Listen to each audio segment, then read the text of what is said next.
And so, did you forgive your father for not being there? Absolutely. Did you tell him that? Mm-hmm. And what did he say when you went and forgave him? Oh, he absolutely, he was humbled by that. He was humbled by it because he didn't feel like he deserved it. But then again, he was there as often as he could be. Yeah. Wasn't too often, but he was there in and out. You know, but no, we've definitely reconciled. We have conversations. I just spoke with him yesterday. Oh, really? Absolutely. He's a great man. And did you forgive your mother for the things she did wrong to you? If anything was done, absolutely. Simple. And you told her? Absolutely. You told your mother you forgive her? Mm-hmm. And how did she react to that? Oh, she loved it. And she said the same thing. She said, I apologize if there's anything. Nice. And she said, I forgive you for anything that I've done. Matter of fact, we've had plenty of conversations like that.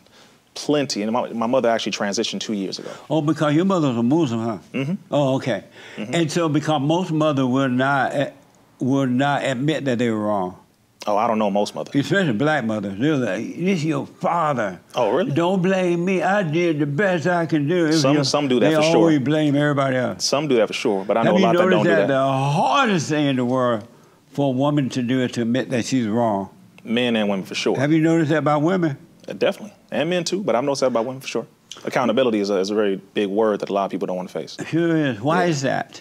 It's painful to find out that you were wrong about something. Yeah. It's ego for a lot of people. Oh, ego. Ego is big, you know, which that's a big thing, man. I don't want to know that I was wrong, and I definitely don't want you to know, and I don't want you to say it to nobody because I don't want to get embarrassed. That's ego. Ego is big, man. You know, we all have to humble ourselves. I've been wrong plenty of times. Yeah. I need to be able to be humble and look at it. Are you overcoming your ego? All day long. And how do you know you're overcoming? For others who would like to overcome, how do you know you're overcoming your ego? You have to look at yourself every day and test your maturity when people come at you with things that you are doing or not doing and how you respond to it. See, how we respond, as Minister Farrakhan said, demonstrates our level of maturity.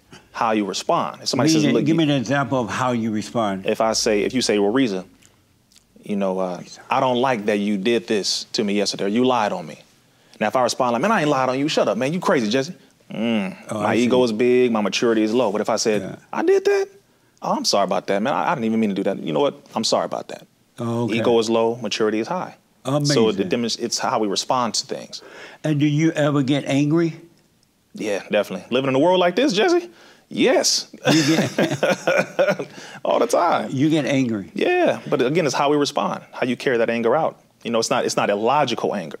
My anger is, I wish my people were not in such a negative condition. I wish humanity wasn't in such a horrible condition. I wish this government would stop doing evil, wicked things. I wish Satan would stop being Satan, but Satan gonna be Satan. You see, I have very valid reasons why I get angry, but I focus on doing things to change those things rather than just complaining about it. So is anger of evil or of good? Anger is simply a response, but again, it's what you do through it. Because you can become angry or upset about something, but what you do with it will determine whether or not you do something evil or good. See, that's where the self-control comes in. You have to exercise that.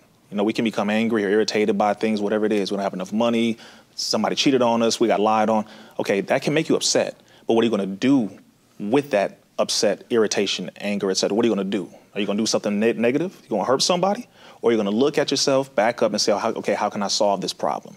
That's how you can determine what's good or evil about it, is how you utilize it and activate on it. So is anger of evil or of good, of God or Satan? Oh, yes, of God.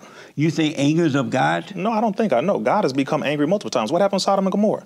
What happened with Ad and Thamud and different parts of the planet where God became angry and destroyed whole nations of people? And so you do know that, right? That's the book, Jesse. You're basing that on That's the Bible, that's Quran, that's history. Are you basing God's anger on human nature's anger, human beings' anger? No, I'm basing it off of the book because of what he said. He was displeased with what humanity had done, violating his rules, violating his laws, violating the principles. Like you said, the fallen state is because of things that people did to violate God's rules, authority, laws, principles, etc. So he became displeased with him, therefore angry. Therefore, he carried out his judgment based upon all that. Same thing that happens today. So you believe that anger is good?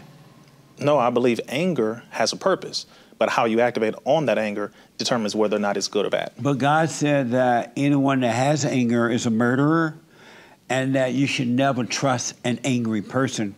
What scripture is that? And it's in the Bible. I don't know. You don't know where? You saw that those Christians. Where's Christian? But you don't know what scripture, y'all. Look it up. I'll look it up for sure. Y'all look it up too, please. Yeah. Right now. God said that anyone that has anger is a murderer, and that you should never trust an angry person. Have you noticed that you can never trust an angry person?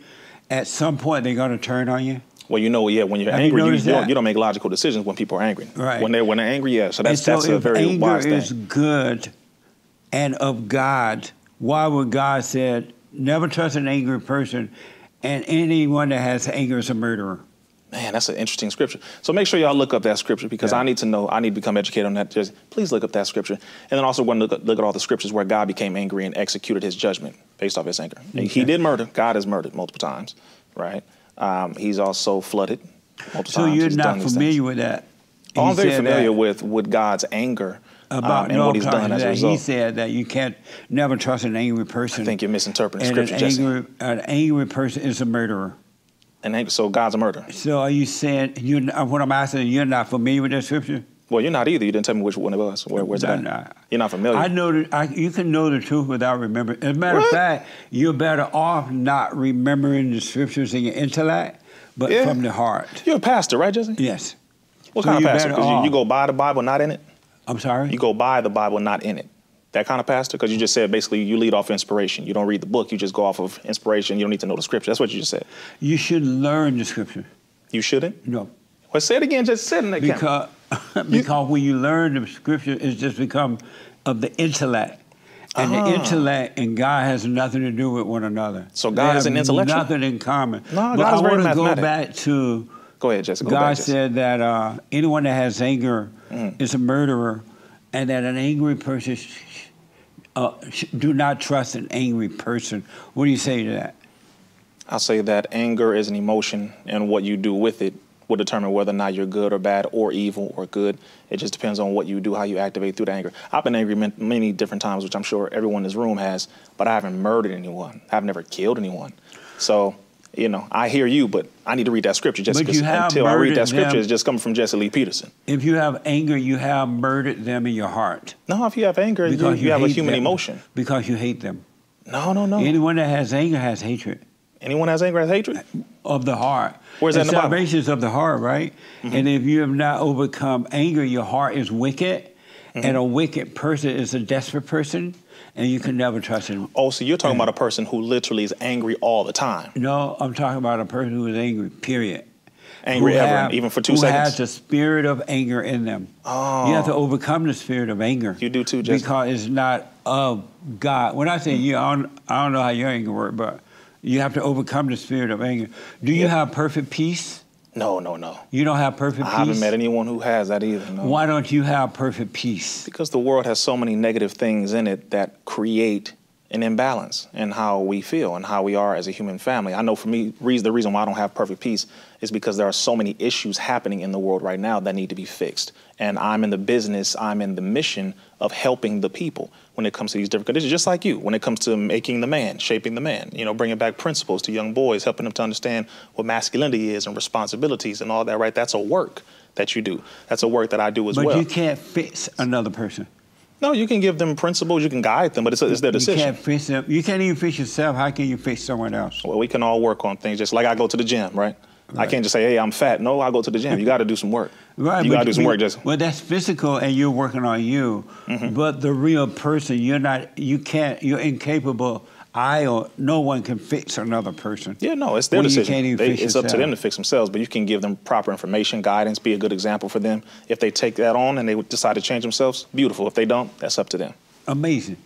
And so what is it like living a life without perfect peace? What's it like for you?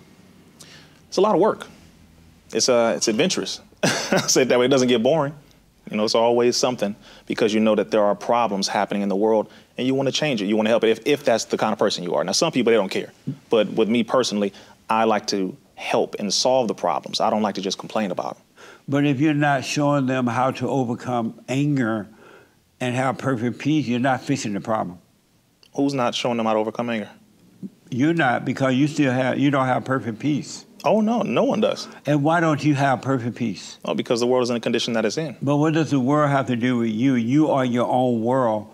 What does the world have to do with you not having perfect peace? Oh, everything. because we have to handle things in the world. Now, here's a difference. Now, if I were a selfish person who didn't care about anybody else or anything and just was all about me, that'd be different. But I'm not that kind of person. I actually love our people, number one, Black people, and then number two, humanity after that. So I'm more concerned, not just about myself, but about others as well. That's just how I choose to live my life. But now with you, I don't know if that's how it is for you, but me, that's how it is for me. Amazing. Amazing. Say it again, Jesse. Amazing. Amazing.